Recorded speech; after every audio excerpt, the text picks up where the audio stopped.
নমস্কার বন্ধুরা, Bengali food and ব্লগের নতুন একটি রেসিপিতে তোমাদেরকে স্বাগত। আজকে আমরা তৈরি করব ক্রিসমাস স্পেশাল ফ্রুট কেক। কোনো রকম এগ বা কোনো রকম অ্যালকোহল ছাড়াই কী করে খুব সহজেই ফ্রুট কেক তৈরি করা যায় সেই রেসিপিটাই তোমাদের সাথে শেয়ার করব। দেখো, এখানে আমরা সমস্ত রকমের ড্রাই ফ্রুটসগুলো নিয়ে নিয়েছি, আর এখানে নিয়েছি হচ্ছে অরেঞ্জ ওয়াটার। এবার অরেঞ্জ ওয়াটারের মধ্যে আমরা সমস্ত ড্রাই ফ্রুটগুলোকে এক এক করে সোপ করব।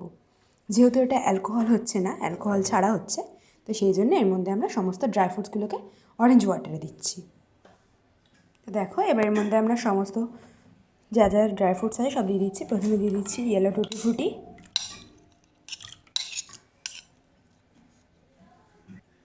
এবারে দিয়ে দেবো রেড কালারের টুটি ফ্রুটিটা। তোমরা এর মধ্যে তোমাদের মন পছন্দ যে কোনো রকমের ড্রাই ফ্রুটস অ্যাড করতে পারবে। এবার দিয়ে দিচ্ছি গ্রিন টুটি ফ্রুটি। এখানে যা যা ড্রাই ফ্রুটস দেবে মোটামুটি সব কটাই কিন্তু এখানে অরেঞ্জ ওয়াটারে সোপ করতে হবে। এবারে দিয়ে দিচ্ছি চেরিগুলো।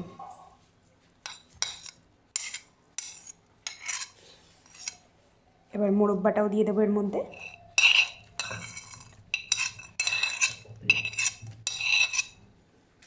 এবার এর মধ্যে দেখো, এখানে আমরা রেখেছি হচ্ছে খেজুর, কিশমিশ, আর এই সাইডে আছে হচ্ছে কাজু বাদাম আর আমন্ড বাদাম। এটাকে আমরা স্লাইস করে ভালো করে কেটে নিয়েছি।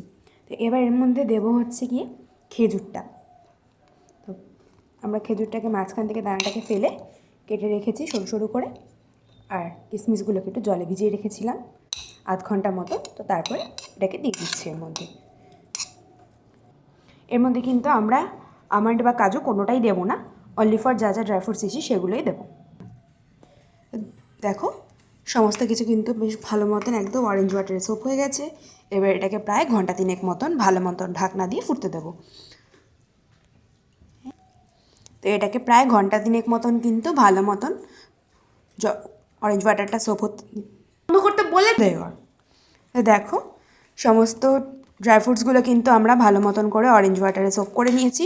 এবার এটাকে প্রায় ঘন্টা তিনেক মতন ভালো মতন ঢাকনা দিয়ে রেখে দেবো, যাতে সমস্ত অরেঞ্জ ওয়াটারটা ভালো মতন এর মধ্যে সোপ হয়ে যায়। এর মধ্যে তোমরা চাইলে নিজেদের মন পছন্দ যে কোনো কিছু দিতে পারো, ব্লুবেরি, ক্যানবেরি সমস্ত কিছু এর মধ্যে কিন্তু তোমরা অ্যাড করতে পারো। তো চলো, এটাকে 3 ঘন্টা মতন ঢাকনা দিয়ে রেখে দিই। দেখো, এখানে কিন্তু আমরা আলাদাভাবে মোরব্বা বাদ দিয়ে যা যা ড্রাই ফ্রুটস এর মধ্যে অ্যাড করেছি, খেজুর আর মোরব্বাটা বাদ দিয়ে কিন্তু সমস্ত কিছু এখানে আলাদাভাবে ওপরে তুলে রেখেছি গার্নিশিংয়ের জন্য। এগুলো আমাদের পরে কাজে লাগবে। দেখো, এখানে আমরা কিন্তু কেক বানানোর জন্য সমস্ত ইনগ্রিডিয়েন্টস রেডি করে নিয়েছি। আর আমরা যে আগে ফ্রুটসগুলোকে সমস্তটা অরেঞ্জ ওয়াটারে চুবিয়ে রেখেছিলাম, সেটা কিন্তু বেশ ভালো মতন সোপ হয়ে গেছে। দেখো, তোমাদেরকে একটু ভালো করে দেখিয়ে দিচ্ছি। নিচে কিন্তু খুব সামান্য পরিমাণে অরেঞ্জ ওয়াটারটা রয়েছে, আর এটা খুব ভালো মতন সোপ হয়ে গেছে। টুটি ফুটিগুলো দেখো, দেখলেই বুঝতে পারবা বেশ বড় বড় একটু ফুলে গেছে অরেঞ্জ ওয়াটারটা সোপ করে। এদিকে তখনই দেখিয়েছিলাম সমস্ত রকমের ড্রাই ফ্রুটসগুলো আমরা তুলে রেখেছিলাম কিছুটা ওপরে গার্নিশিংয়ের জন্য। এখানে নিয়ে নিয়েছি হচ্ছে 1.5 কাপ ময়দা। এখানে আছে হচ্ছে মিল্ক পাউডার বা গুঁড়ো দুধ, এটা আমরা 2 টেবিল স্পুন পরিমাণে নিয়েছি। এখানে নিয়েছি যেই কাপে ময়দাটা নিয়েছি সেই কাপের পরিমাণেই 1 কাপ পরিমাণ চিনি। এটা তোমরা টেস্ট অনুযায়ীও দিতে পারো, অনেকে চিনিটা বেশি খাও বা কম খাও সেই অনুযায়ী। এদিকে আছে হচ্ছে মিল্ক, লিকুইড দুধ আছে এখানে। এখানে আছে সল্ট, রিফাইন্ড অয়েল, আর এদিকে হচ্ছে বেকিং পাউডার, আর এটা হচ্ছে বেকিং সোডা। এখানে আমরা 1 টিস্পুন পরিমাণে বেকিং পাউডার নিয়েছি, আর বেকিং সোডাটা নিয়েছি হচ্ছে 1.5 টিস্পুন, তার থেকে একটু কম নিয়েছি। আর এদিকে আছে হচ্ছে কাজু আর আমন্ড। তো চলো, এবার আমরা এটাকে রেডি করে নিচ্ছি। দেখো, এখানে আমরা একটা বোল নিয়ে নিয়েছি আর ওপরে ছাঁকনি দিয়ে দিয়েছি। এবার আমরা প্রথমে এর মধ্যে পরিমাণ মতন ময়দাটা দিয়ে দিচ্ছি।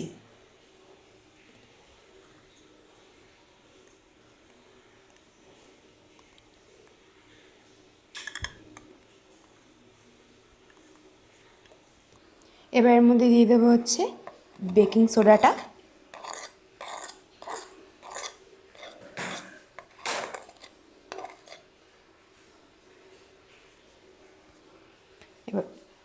এবারে দিয়ে দিচ্ছি হচ্ছে বেকিং পাউডার।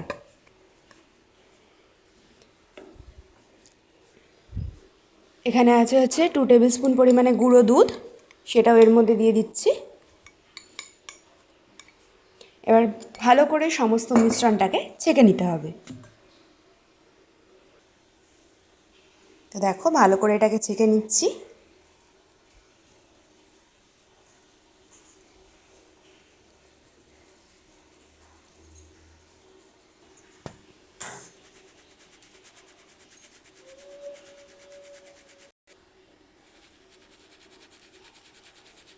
তো দেখো ভালো মতন করে ছেঁকে নিয়েছি।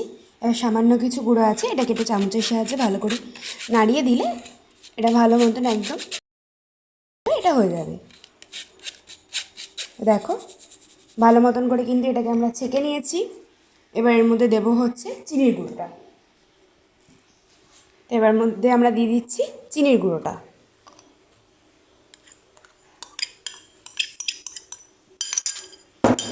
গুঁড়োটা দেওয়ার সাথে সাথে আমরা সামান্য পরিমাণে একটু একদম 1 পিঞ্চ অফ সল্ট দেবো, যাতে টেস্টটা একটু ব্যালেন্স হয়। তো চলো এবার এটাকেও ভালোভাবে ছেঁকে নিচ্ছি।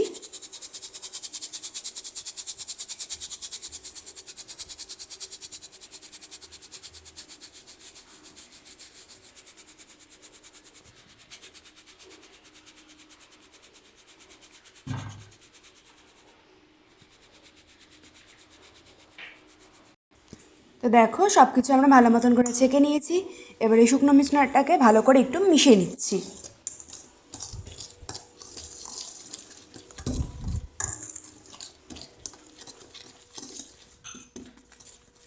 এবার এর মধ্যে আমরা দিয়ে দেব সামান্য পরিমাণে একটু তেল।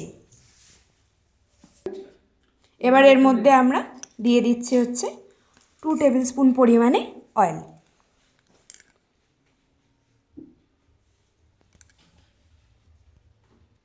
এবার এর মধ্যে আমরা দিয়ে দেবো হচ্ছে পরিমাণ মতন দুধটা। দুধটা কিন্তু একবারে দেবে না, আস্তে আস্তে অল্প অল্প করে দেবে আর এটাকে মিক্স করবে। একবারে দিলে কী হবে, ব্যাটারটা কিন্তু আমাদের লিকুইড টাইপের হয়ে যাবে, তখন কিন্তু ভালো মতন করে কেকের ব্যাটারটা তৈরি হবে না। তো অল্প অল্প করে দেখবে, দেখে দেখে এর মধ্যে দেবে।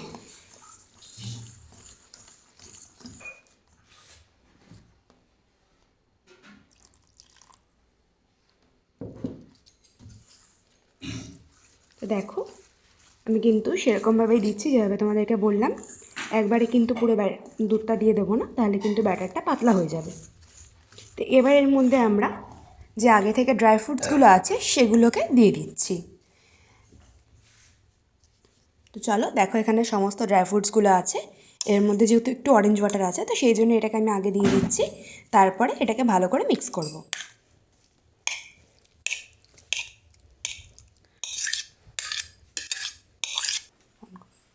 তো দেখো আগে থেকে আমরা যে কাজুটা আর আমন্ডটা রেখেছিলাম কেটে স্লাইস করে, এবার সেটাও এর মধ্যে দিয়ে দেব।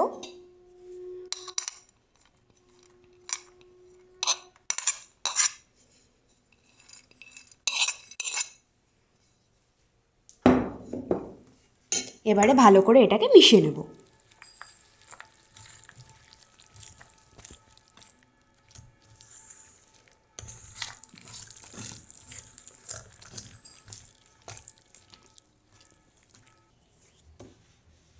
তো দেখো এটাকে কিন্তু ভালো মতন করে আমরা সমস্ত মিশ্রণটাকে মিশিয়ে নিয়েছি। ব্যাটারটা কিন্তু খুব ভালো মতন হয়ে গেছে। এবার আমরা এই যে আগে থেকে সমস্ত রকমের ফ্রুটসগুলো রেখেছিলাম, এগুলোর ওপর দিয়ে সামান্য করে একটু ময়দা ছড়িয়ে দেব। এবার এর ওপর দিয়ে আমরা সামান্য পরিমাণে একটু ময়দা দিয়ে দিচ্ছি, যাতে কেকের ওপরে এগুলো দেওয়ার পরে এগুলো ব্যাটারের ভেতরে ডুবে না যায়, যেহেতু এগুলোকে আমরা গার্নিশিংয়ের জন্য দেব। তো ভালো করে এগুলোর মধ্যে একটু ময়দাটা লাগিয়ে নিচ্ছি।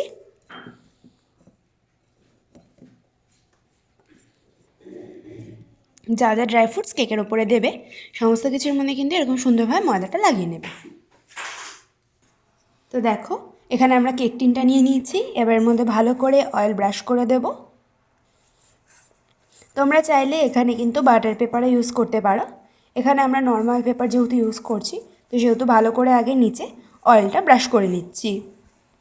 নিচে ভালো মতন অয়েলটা ব্রাশ করে নিচ্ছি। এবার এর ওপরে একটা নর্মাল পেপার দিয়ে দিচ্ছি। একটা নর্মাল পেপার এর ওপরে দিয়ে দেবো। এবার তার উপরে এই পেপারটার উপরে আমরা একটু ভালো করে অয়েল ব্রাশ করে নিচ্ছি।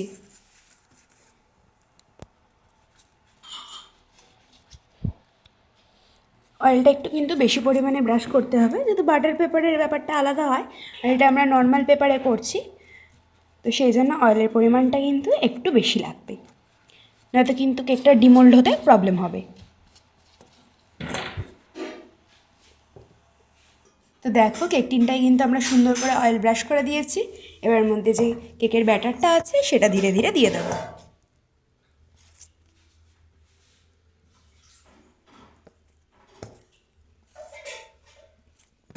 দেখো এটাকে কিন্তু আমরা ভালো করে ব্যাটারটা দিয়ে দিয়েছি। এবার এটাকে হালকা একটু ড্যাপ ড্যাপ করে দেবো। এর মধ্যে দেখো যাতে কোনো রকম লাম্পস না থাকে সেইভাবে এটাকে আমরা হালকা একটু ড্যাপ ড্যাপ করে দিচ্ছি। তো চলো এবার এটাকে বেক করব। তার আগে আমরা ওপর দিয়ে ড্রাই ফ্রুটসগুলো দিয়ে দিচ্ছি। তো প্রথমেই আমরা এখানে কাজুগুলোকে ওপর দিয়ে দিচ্ছি।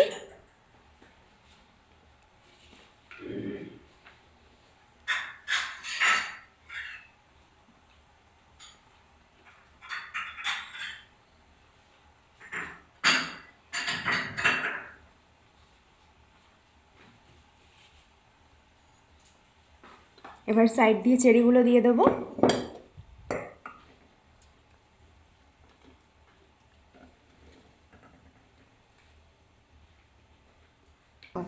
দেখো আমরা কিন্তু সুন্দরভাবে সমস্ত রকম ড্রাই ফ্রুটস দিয়ে এটা গার্নিশ করে নিয়েছি।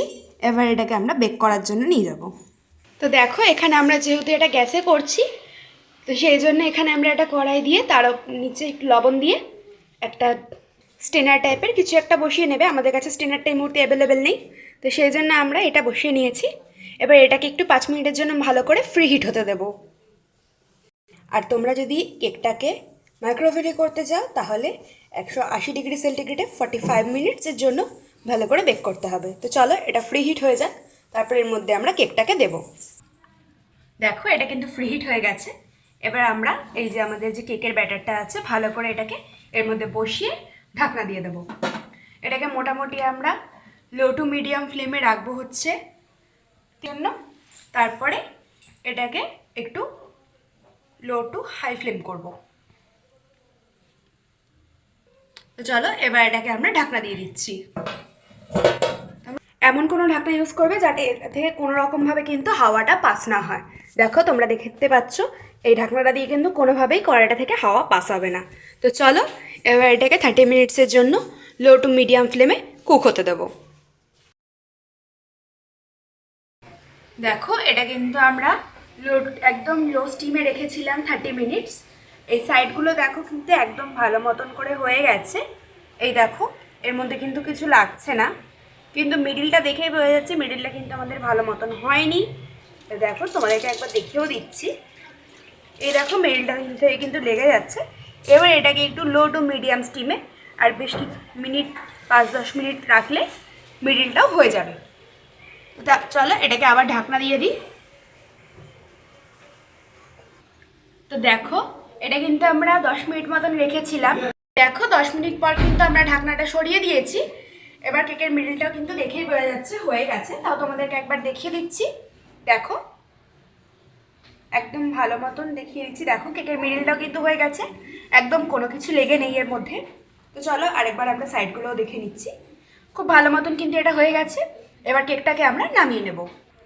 দেখো এটার মধ্যে কিন্তু বেশ একদম বেকারি স্টাইল যেরকম হয় কেকের সাইডটায় কিন্তু খুব সুন্দর একটা গোল্ডেন টাইপসের কালার এসছে, ব্রাউনিশ কালার যেটাকে আমরা বলে থাকি, মানে যেটা একদম বেকারির কেকে হয়। তো চলো এবার এটাকে নামিয়ে তোমাদেরকে দেখাচ্ছি। তো দেখো কেকটা আমরা নামিয়ে নিয়েছি। 2 ঘন্টা মতন রেখেছিলাম, এটাকে একটু রেস্টিং টাইম দিয়েছিলাম যাতে কেকটা ভালো মতন ঠান্ডা হয়ে যায়। এবার এটাকে আমরা তোমাদেরকে ডিমোল্ড করে দেখাচ্ছি। তো চলো ডিমোল্ড করার আগে নিচে একটা প্লেট নিয়ে নিচ্ছি। দেখো একদম কিন্তু খুব সহজেই এটা ডিমোল্ড হয়ে গেল, কোনো রকম কোনো কিছু এক্সট্রা লাগলো না, কোনো রকম কিছু দিয়ে একটু খোঁচা দিয়ে তুলতেও হলো না। তো চলো এবার আমরা নিচের পেপারটাকে ভালো মতন করে হালকা হালকা করে তুলে দিচ্ছি।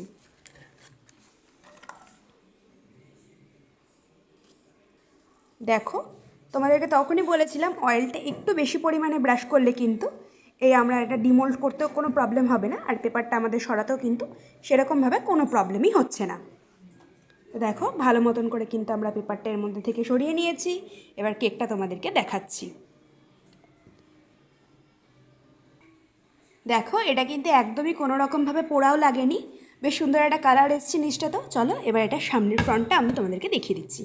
দেখো কি সুন্দর হয়েছে এটা, একদম বেশ সুন্দর ফ্লাফি হয়েছে।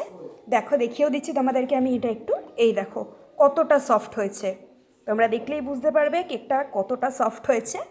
আর ওপরটা বেশ সুন্দর একদম ফ্লাফি হয়েছে। ভিডিওটি যদি ভালো লেগে থাকে অবশ্যই একটি লাইক, কমেন্ট এবং শেয়ার করে দেবে। আর ক্রিসমাসে কিন্তু অবশ্যই কেকটা একবার বানিয়ে ট্রাই করে দেখো, আর আমাদেরকে জানাবে কমেন্ট বক্সে কীরকম হয়েছে। চ্যানেলে যদি নতুন হয়ে থাকো চ্যানেলটা সাবস্ক্রাইব করে দেবে, আর পাশে থাকা বেল আইকনে ক্লিক করে অল নোটিফিকেশান অন করে দেবে, তাহলে সমস্ত ভিডিও নোটিফিকেশান সবার আগে তোমাদের কাছে পৌঁছে যাবে। ধন্যবাদ সকলকে।